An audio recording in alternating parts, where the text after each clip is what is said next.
Saudações aos queridos amigos e amigas do canal do YouTube do Grupo Espírita Mensageiros.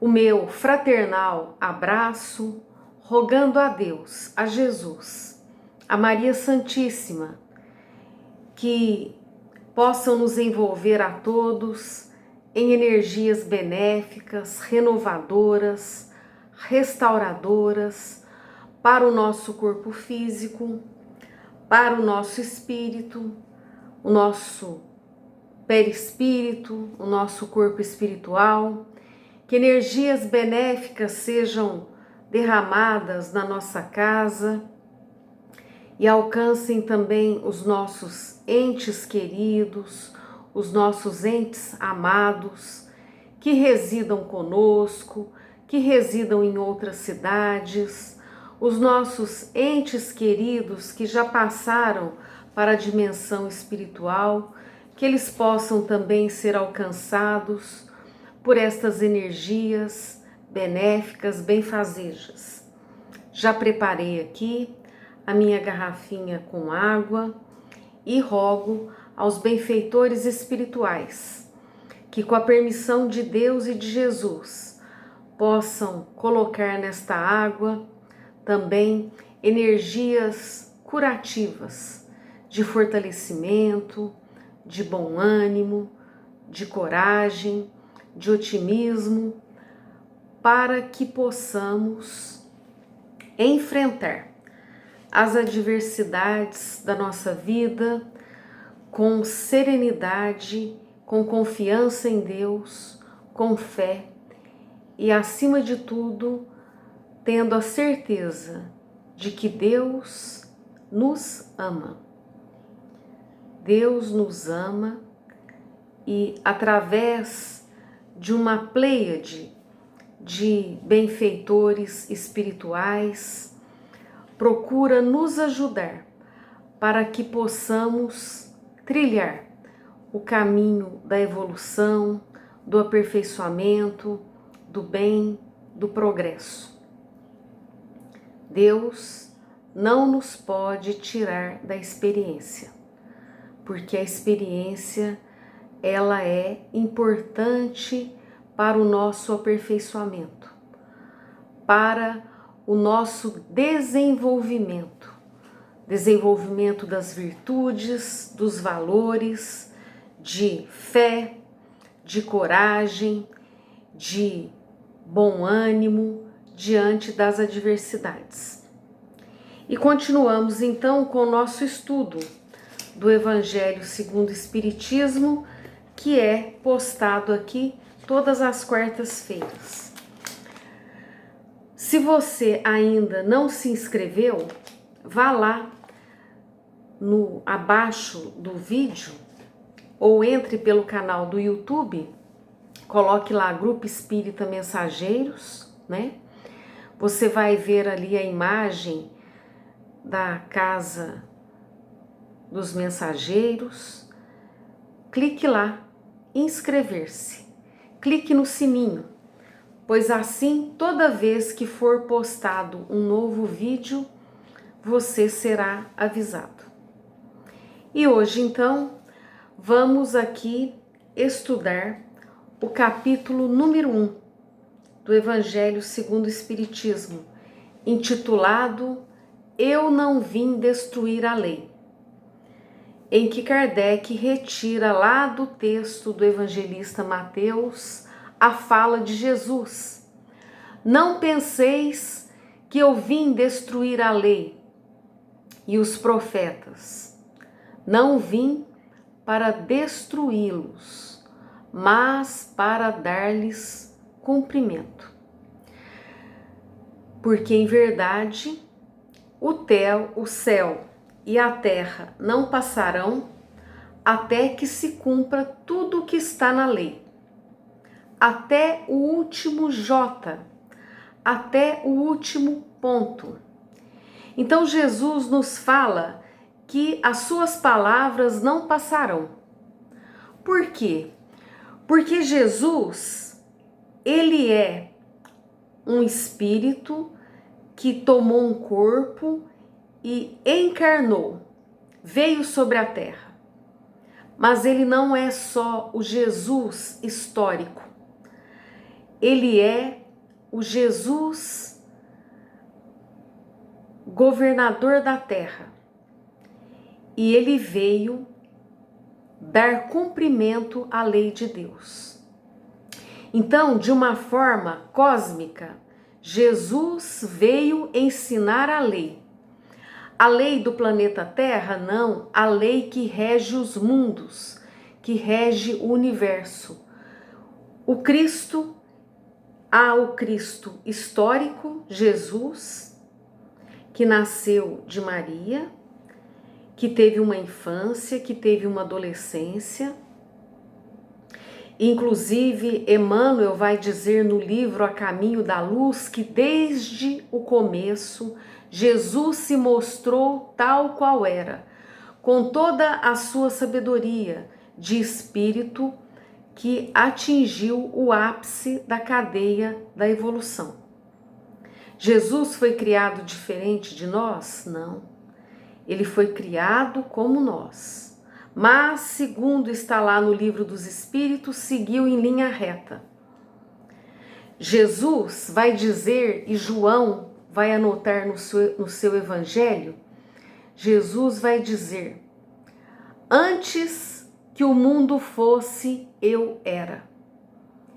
Então Jesus alcançou o ápice da evolução antes de nós termos aqui entrado neste planeta como simples átomos. Há 4,5 bilhões de anos, segundo os estudiosos. Antes que o mundo fosse, eu era.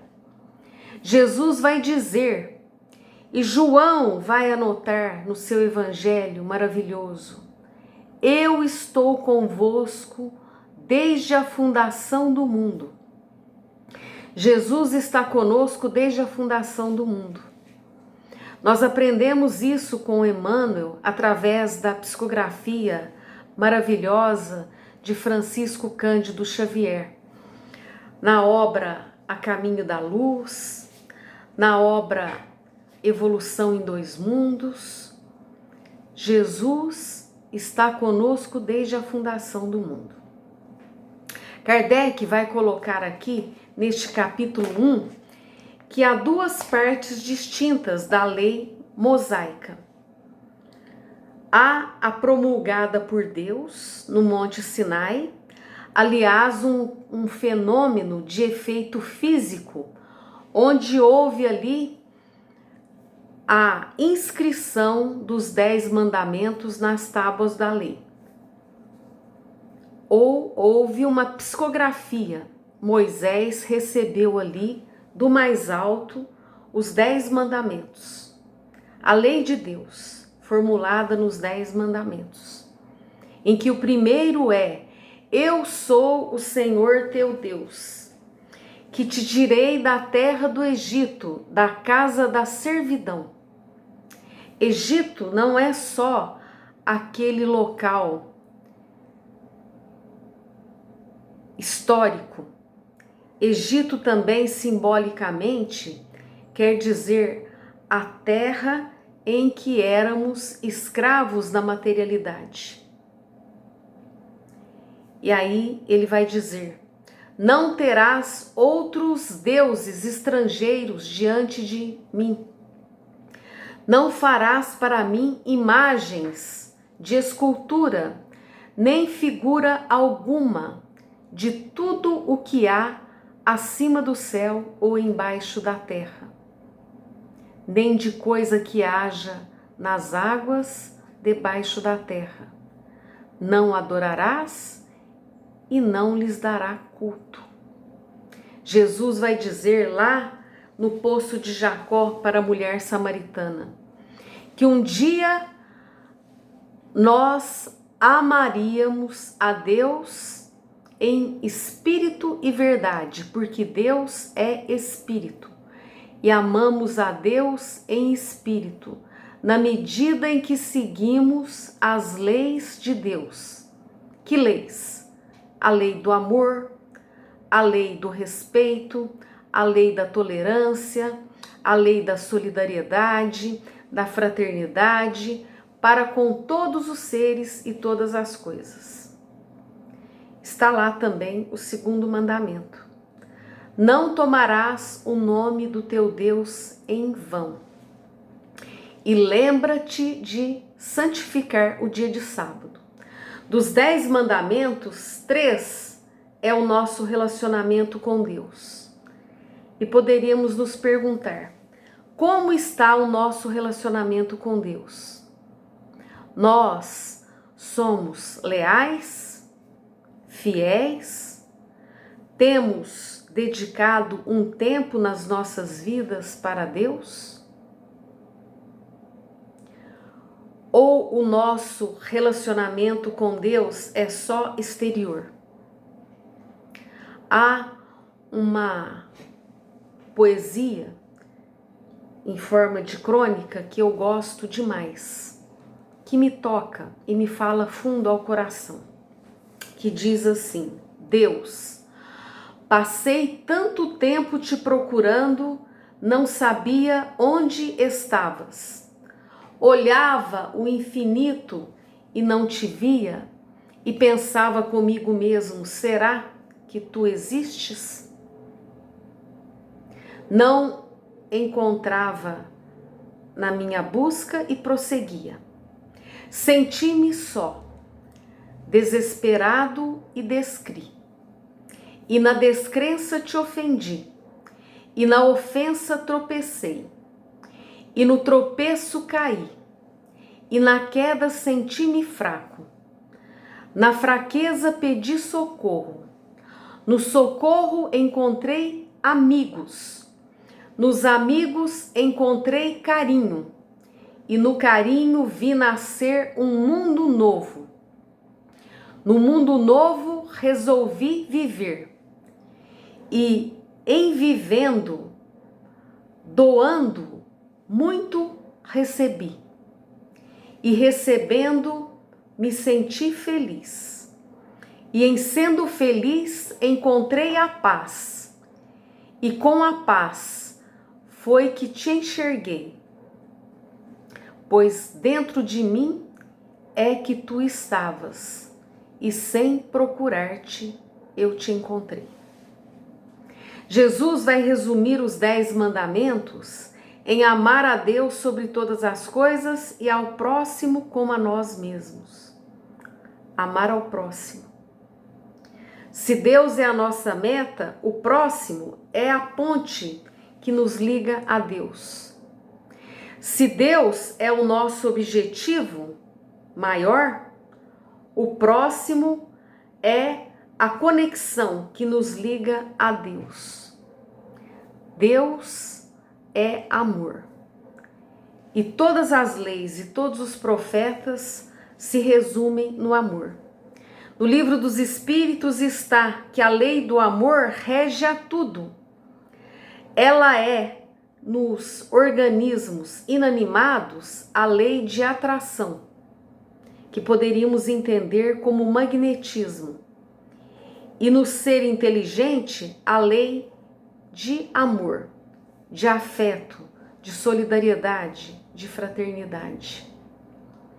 O Cristo veio nos ensinar a amar, não apenas através das suas palavras, mas através do seu exemplo. E ele disse: o céu e a terra não passarão enquanto não se cumprir um último J. Antigamente se falava, que modificaram aí essa fala de Jesus, que está lá no Evangelho de Mateus, no capítulo 5, versículos 17 e 18, dizendo que de 1000 passará, mas 2000 não chegará. Isso não está nos textos evangélicos, O que Jesus quis dizer é que tudo o que ele ensinou e exemplificou é lei divina, lei cósmica que nos rege. E poderíamos perguntar: quem é Jesus? Quem é esse homem?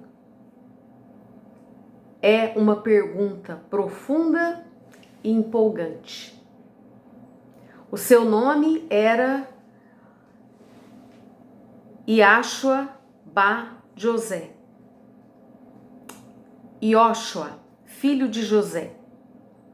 Um nome muito comum entre os hebreus.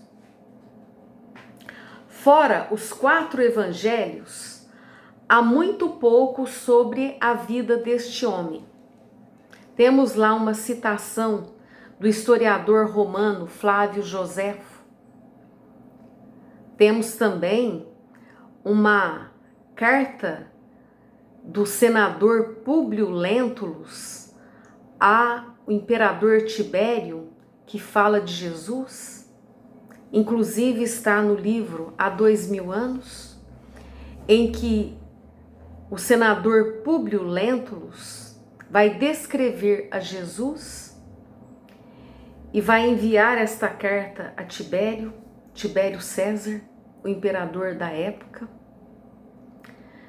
Mas é significativo que 4 homens comuns, evangelistas, Marcos, Lucas, Mateus e João, escreveram sobre a vida do Cristo. Escreveram sobre os seus discípulos, aqueles que lhe seguiram, sobre Maria, sua mãe. E, posteriormente, centenas, quiçá milhares de livros foram escritos nestes 2020 anos da vinda do Cristo. Pesquisadores antigos e modernos debruçaram-se sobre as Escrituras para tentar entender este homem extraordinário que dividiu as eras em antes e depois da sua vinda a este mundo. Evangelhos canônicos admitidos pela Igreja Católica Apostólica Romana e evangelhos apócrifos têm sido escritos e encontrados que falam sobre o personagem principal do maior best-seller de todos os tempos, a Bíblia, reconhecido até pelos muçulmanos, porque a religião muçulmana tem como patriarca Abraão e a Jesus como um grande profeta. Quem foi Jesus?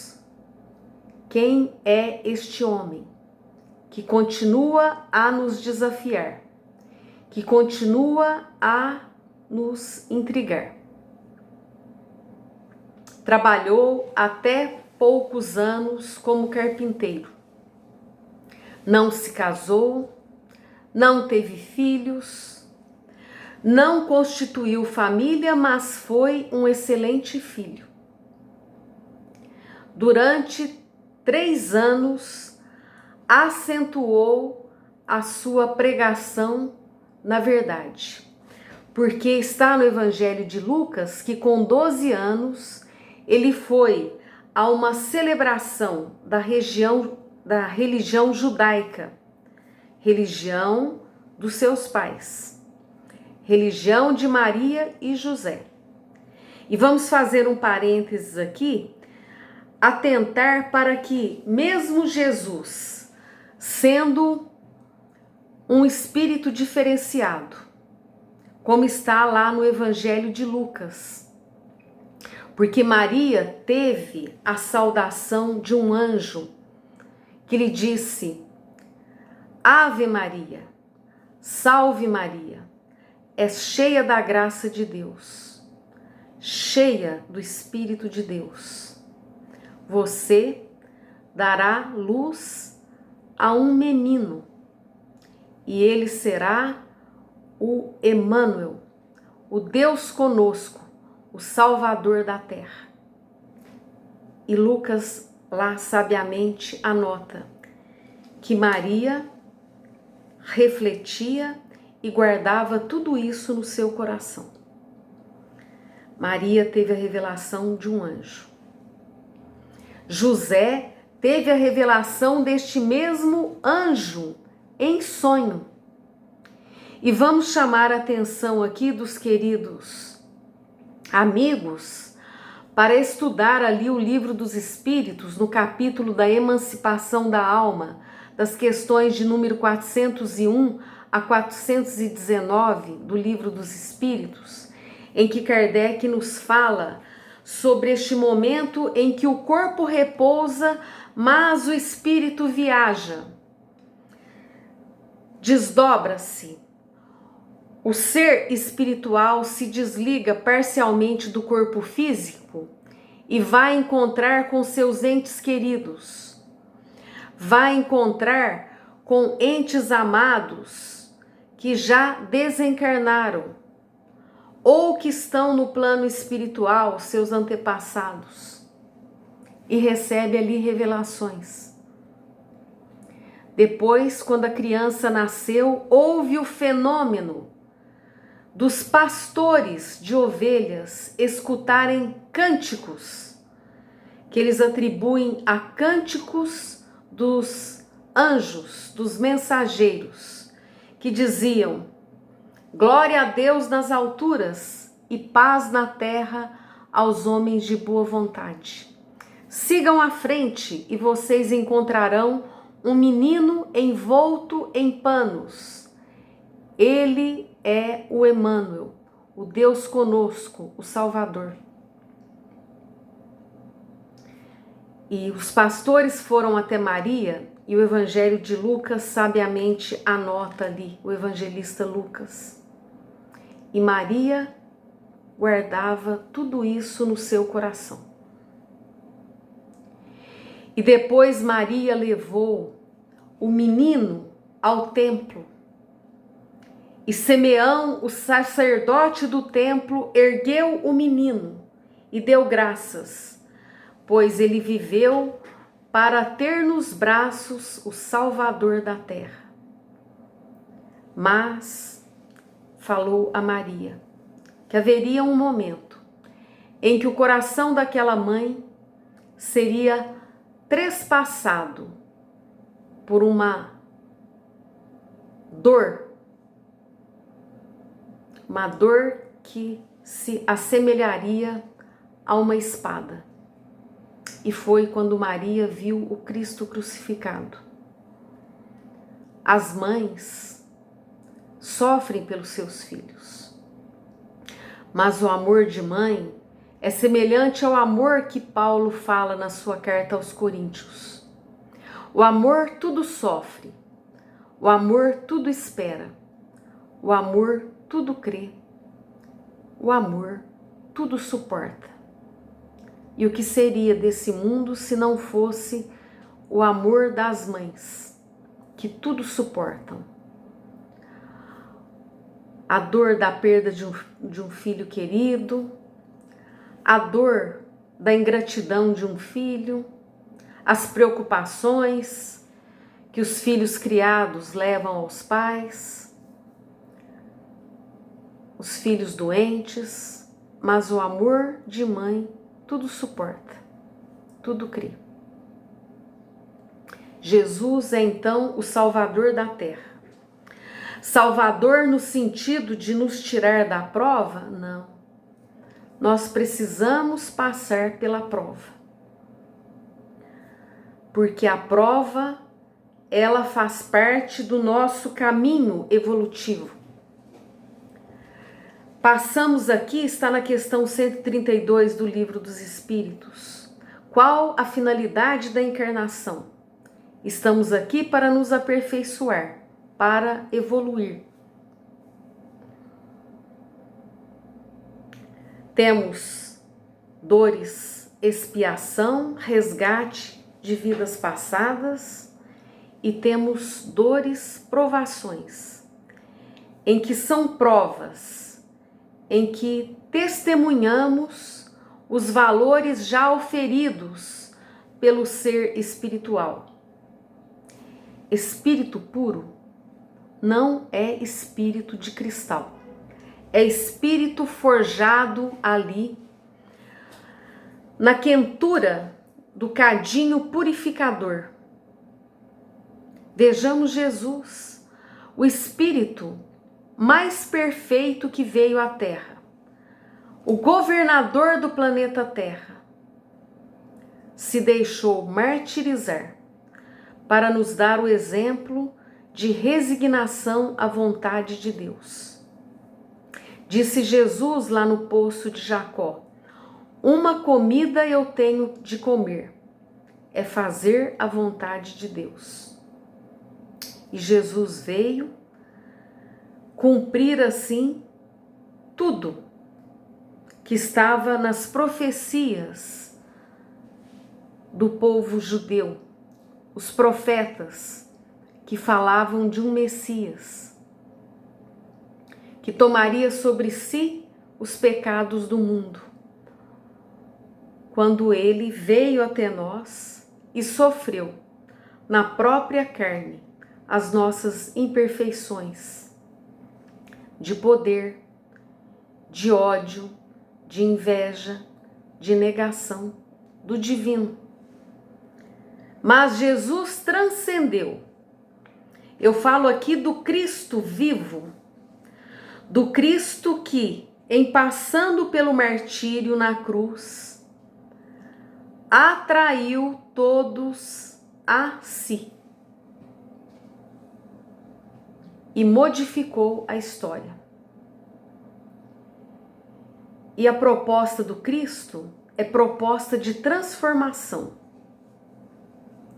é proposta de mudança de mente, é proposta de entendimento que não somos um ser material aspirando coisas espirituais, não. Nós somos seres espirituais passando por uma experiência material. E no momento em que, na experiência material de dor, de adversidade, nós conseguimos manter a serenidade, a coragem, a fé em Deus, o amor a Deus e a todos, nós transcendemos. Alcançamos um outro patamar, como o próprio Cristo nos exemplificou, quando martirizado na cruz, olhou para todos nós com compaixão e rogou a Deus: Pai, perdoai-lhes, eles não sabem o que fazem. E glorifica-me, Pai, com a glória que eu tinha antes. Jesus é o modelo mais perfeito que Deus enviou ao mundo para nos servir de modelo e guia. Jesus é o modelo e guia. E o seu evangelho, ele transcende os ensinos de Jesus, porque o próprio Cristo é o seu evangelho. Através do seu exemplo de amor. E continua conosco, conforme João anotou: eu estarei convosco até a consumação dos séculos, até a consumação da nossa evolução. Porque o Cristo é o bom pastor e conhece as suas ovelhas, como o bom pastor conhece as suas ovelhas. E lembremos-nos do Cristo: vinde a mim todos vós que sofreis e tomai o meu exemplo, que sou humilde e manso de coração. Vinde a mim todos vós que estáis sobrecarregados e aflitos, e aprendei comigo, que sou humilde e manso de coração. Jesus está conosco, através dos seus ensinos vivos. E à medida que crescemos em amor, sentimento, pensamento, palavra e ações, criamos uma conexão com o mais alto. Ficamos ligados à Pleiade do Cristo, à Igreja do Cristo, que transcende os templos materiais. Os templos estão fechados, mas o templo do Espírito está conectado com Jesus, está conectado com Deus. E se cumpriu a profecia que Jesus disse lá à mulher samaritana: chegará o dia em que Deus será adorado em espírito e verdade. A pandemia fechou os templos, mas fez o ser realmente espiritualizado a conectar-se mais com Deus e Jesus. O Evangelho é um convite de amor a Deus, amor do Cristo por nós, porque somos amados por Deus, por Jesus, pelo Cristo, por todos os benfeitores espirituais que nos impulsionam para a nossa evolução. Que possamos refletir. Quem não tem o Evangelho, adquira. O Evangelho é luz, é alimento para as almas. Mais do que em todos os tempos, o Evangelho é o Consolador prometido, que esclarece e consola. Assim nós encerramos este nosso encontro no dia de hoje, rogando a Deus e a Jesus que envolva a todos os amigos da casa do Grupo Espírita Mensageiros, os amigos do YouTube, que todos possamos ser amparados por essas energias divinas que Deus e Jesus envia a todos nós. Muita paz a todos, fiquem todos com Deus. Até o nosso próximo encontro.